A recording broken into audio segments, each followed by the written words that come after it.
Good morning friends, আশা করি আপনারা ভালো আছেন। হাপ্পু ভালো আছে। আমার একটু শরীরটা খারাপ হয়েছে, একটু জ্বর জ্বর মতো ফিল হচ্ছে তো, তাই জন্য আজকে ওকে স্কুলে নিয়ে যেতে পারিনি হাপ্পুকে। কারণ আমার বেশি শরীর খারাপ হলে ওখানে তো বসে থাকতে হয় আমাদেরকে।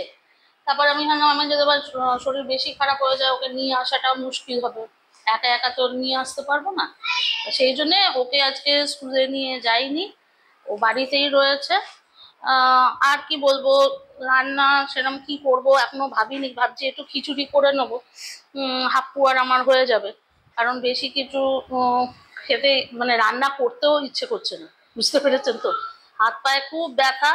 এটা হয়েছে আমারই জন্য, আসলে আমার এখানে এত গরম লাগছে, ওই বারবার আমি গা ধুচ্ছি ইয়ে করছি তো, সেটার জন্য একটু ঠান্ডা ঠান্ডা লেগে গেছে, মানে সব সময় এরকম করার জন্য।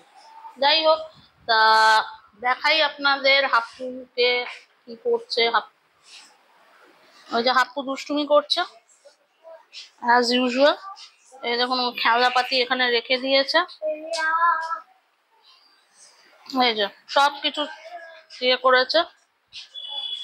এখানে অ্যাজ ইউজুয়াল মোবাইল একটা চালিয়ে রেখেছে, চারদিকে টানাটানি করছে।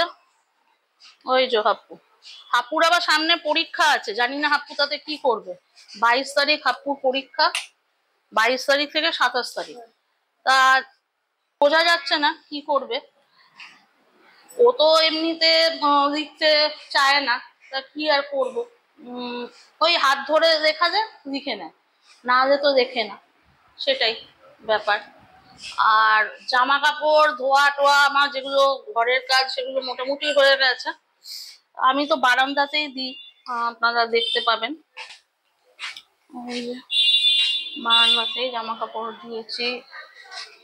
ওই যে এখানে একটু হাওয়া আসছে এখন, ওই ওই বারান্দাতেও জামা কাপড় আছে দেখতে পাচ্ছেন, ছোট ছোট। আমার আর হাপ্পুর তো বেশি লাগে না, যখন ওই চাদর ফাদর থাকে হয়তো মাঝে মাঝে ওই ছাদে গিয়ে দিই, নাহলে ছাদে গিয়ে দেওয়ারও ইয়ে হয় না। বিন ব্যাগের ওইগুলো বিনস গুলো তো অ্যাজ ইউজুয়াল, এটাও আজকে আমি করতে পারলাম না, যে ওগুলো খাটের নিচে ইয়ে করবো। করতে পারলাম না এই কারণে, কারণ এত শরীরটা খারাপ লাগছিল, তাই জন্য আর ওটা করলাম না। দেখি কাল পরশুর মধ্যে করতে লাগবে। আসলে কি বলুন তো, আমাদের খাটটা তো এই যখন সামনে একটা ড্রয়ার আছে, এটা গডরেজ ইন্টেরিয়র থেকে বাবা কিনে দিয়েছিল। খাটটার সামনে একটা ড্রয়ার আছে, এই যে। আর ভেতরের গুলোতে একদম পুরো ইয়েটা করে বক্স খাট মতো, মানে ভেতরের গুলোকে এরকম ইয়ে মতো ডালা মতো রয়েছে, এগুলোকে খুলতে লাগে। তো সেইটা খুলতে আগে তো সৌনক একটু হেল্প করতো, এখন তো আমাকেই একাই করতে হবে, সেই জন্য সেটা আজকে আর পারলাম না। ঠিক আছে, আজকে এইটুকুই জানালাম আপনাদের। আশা করি ভালো থাকবেন। Okay, see you in the next blog.